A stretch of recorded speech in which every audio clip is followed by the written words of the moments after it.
why does the United States support Israel? Well, there's a history, and a very interesting one. It actually goes back a long time. One thing to remember is that Christian Zionism is a very powerful force, which goes back long before Jewish Zionism. In England, particularly, Christian Zionism was a powerful force among British elites. It's part of the motivation for the Balfour Declaration and for Britain's support for Jewish colonization of Israel. Remember, the Bible said, and that's a big part of British elite culture. Same in the United States. Woodrow Wilson was a devout Christian who read the Bible every day. So did Harry Truman. In the Roosevelt administration, one of the leading officials, Harold Ickes, once described the return of the Jews to Palestine as the greatest event in history. It's realizing the lesson of the Bible. These are deeply religious countries in which the biblical commands, so-called, are taken quite literally. Also, this is just part of colonization. This is the last phase of European colonization. And notice that the countries that are most strongly in support of Israel are not just the United States. It's the United States, Australia, and Canada, the offshoots of England, Anglosphere sometimes called, unusual forms of imperialism.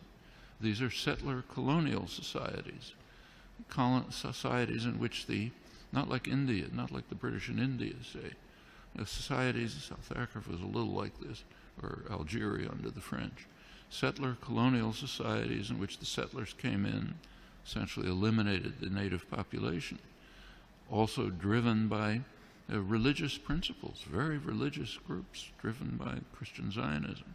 Those are major cultural factors. There are also significant geostrategic factors.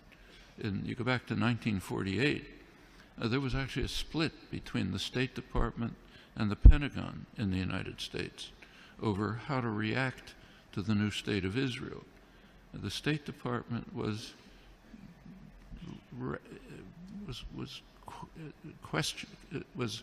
not committed strongly to Israeli conquests, the establishment of the state, and was concerned about the refugees. It wanted an implementation of the refugee problem. The Pentagon, on the other hand, was very impressed with Israel's military potential. The Israeli military successes, if you look back at the internal record and declassified, the Joint Chiefs of Staff described Israel as the second largest military force in the region after Turkey and a potential base for U.S. power in the region. That continued. Can't run through the whole record, but in 1958, when there was a serious crisis in the region, Israel was the only state that strongly cooperated with Britain and the United States, and it won plenty of support from the governments and the military for that reason. 1967 is when the current relations with Israel were pretty much established. Israel performed a major service to the United States by destroying a secular Arab nationalism, a major enemy of the United States, and supporting radical Islam, which the U.S. supported. And it continues right until the present. Right now, we saw an example of that just during the latest Gaza attack. You recall that at one point, Israel began to run out of munitions during the assault, despite the fact that it's armed to the teeth. The United States provided Israel with additional munitions through the Pentagon. And notice where they were taken from. These were U.S. munitions pre-positioned in Israel for eventual use by U.S. forces. One of many signs of how Israel is regarded as essentially a military offshoot of the United States. Very close intelligence relations that go way back, many other connections. And the media tend to take up, to support the policy of the government with very few, kind of little questioning around the edges, but basically accept the policy. So, for example, take another issue. Take the U.S. invasion of Iraq. You cannot find the phrase U.S. invasion of Iraq in the U.S. media, though it was obviously an invasion, a blatant act of aggression, a textbook case of what the Nuremberg trials called the supreme international crime, cannot be mentioned. President Obama is praised as an opponent of the invasion. And what did he say? He said it's a mistake. It's a strategic blunder. We're not going to get away with it. Now, that's the kind of opposition that you heard from the German general staff during Hitler's invasion of Russia. It's a blunder. Shouldn't do it. Should knock off England first.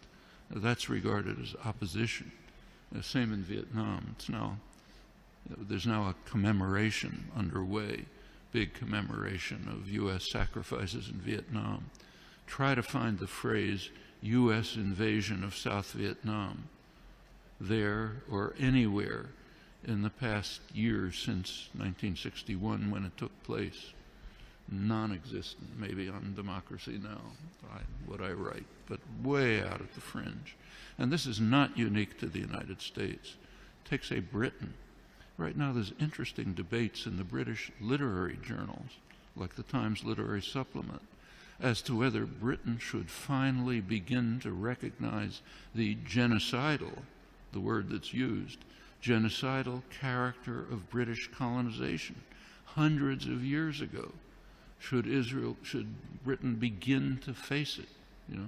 You can ask that question in many places. The tendency of the intellectual community to go along like a herd in support of state power, private power, is just overwhelming. Intellectuals like to think of themselves as dissident, critical, courageous, standing up against power. Absolutely untrue. You look at the historical record, that's a small fringe, and they're usually punished. The mainstream tends to be what was once called a herd of independent minds, marching in support of state power. Nothing new here. Unfortunate, you have to fight against it, not new.